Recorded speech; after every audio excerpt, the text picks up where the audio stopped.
Znate, jedno od onih večitih pitanja je da li škola stvarno priprema decu za svet koji ih čeka? Pa danas pričamo o jednoj ideji koja tvrdi da onaj stari, tradicionalni model učenja jednostavno više nije dovoljan. I što je još važnije, vidjet ćemo koja je to moćna alternativa. Hajde da počnemo sa pitanjem koje pogađa pravu centar. Da li je učenje stvarno samo pamćenje činjenica, ili smo možda kao društvo skroz promašili poentu? Predugo, stvarno predugo. Učenje je bilo kao neka jednosmerna ulica, zar ne? Nastavnik priča, učenik sluša. Ali, šta ako postoji mnogo bolji, moćniji, aktivniji pristup? Pristup gde učenik nije samo pasivni slušalac, već postaje pravi mali istraživač. I evo nas kod suštine problema. To pasivno slušanje jednostavno ne stvara mislioce, ne stvara inovatore. Uči decu da ponove ono što su čuli, ali ne i da to zaista razumeju. A budimo realni, u svetu u kom živimo, razumevanje, to je apsolutno sve. Rešenje za ovo postoji. I to je čitava jedna filozofija koja se zove razvijajuća nastava. Ovde cilj nije, bubanje na pamet. Cilj je nešto mnogo dublje. Podsticanje pravog, istinskog razumevanja ključno, sposobnosti da se misli svojom glavom. Sad postaje baš interesantno.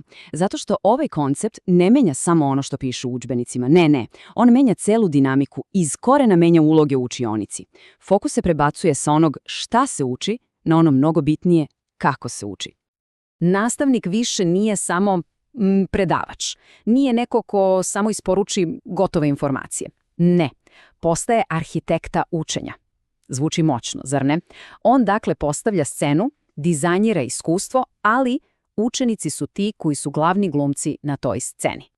A ceo ovaj pristup se, u suštini, zasniva na nekoliko ključnih principa. Težište se potpuno prebacuje na učenika. Dakle, on više nije neka pasivna posuda koju punimo znanjem, ne. Učenik je aktivni graditelj. Neko ko sam, ali i sa drugima u timu, gradi svoje razumevanje. Dobro, teorija zvuči super, to je jasno. Ali uvek se postavlja ono ključno pitanje, kako to pobogu izgleda u pravoj učionici, u praksi. Hajde da pogledamo jedan primjer. Zamislimo čas matematike.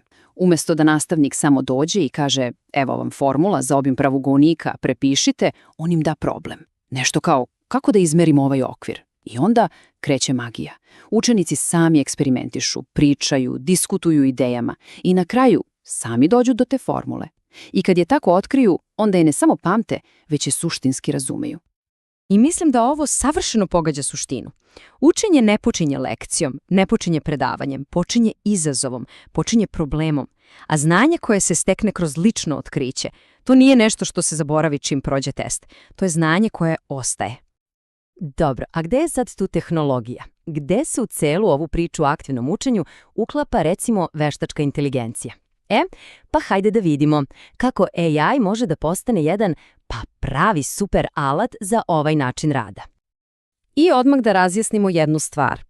Uloga veštačke inteligencije ovde nije da zameni nastavnika. Apsolutno ne. Njena uloga je da ga osnaži, da mu bude moćan alat koji mu pomaže da bude još bolji, sećate se, još bolji arhitekta učenja. Znači, veštačka inteligencija daje tom nastavniku arhitekti čitav set novih, moćnih alata. Samo zamislimo, zadaci koji su personalizovani za baš svakog učenika, tempo učenja koji se sam prilagođava, u zavisnosti od toga da li nekome treba više ili manje vremena. I uz to dubinska analitika koja nastavniku odmah pokazuje gde škripi i kako da pomogne. To je prava revolucija. I ovde dolazimo do jedne jako važne stvari. Ključno je da tehnologija samo podržava metod učenja, ona ga ne definiše. Prvo ide didaktika, znači kako učimo, to je osnova. A tehnologija, ona je samo alat, moćan alat koji pomaže da se taj način sprovede u delo. Na kraju dana, cela ova priča se svodi na jedno. Pripremiti učenike. Ali ne za ispite, ne za ocene, već za stvaran život. Za rad i snalaženje u 21. veku. Znači, zaboravimo na puko bubanje činjenica. Pravi cilj je razviti one stvarne, životne veštine. Stvari poput kritičkog mišljenja, kreativnosti, saradnje. To su sposobnosti koje na kraju krajeva prave razliku, koje definišu uspeh ne samo u poslu, nego u životu uopšte. I tako, ova ideja, ovaj spoj učenja koje je usmereno na čoveka i jedne zaista moćne tehnologije ostavlja nas sa jednim važnim pitanjem za kraj. Jer dok istražujemo sve ove neverovatne prednosti, moramo ostati svesni i moramo razmišljati o potencijalnim opasnostima i rizicima koje veštačka inteligencija donosi u učionicu.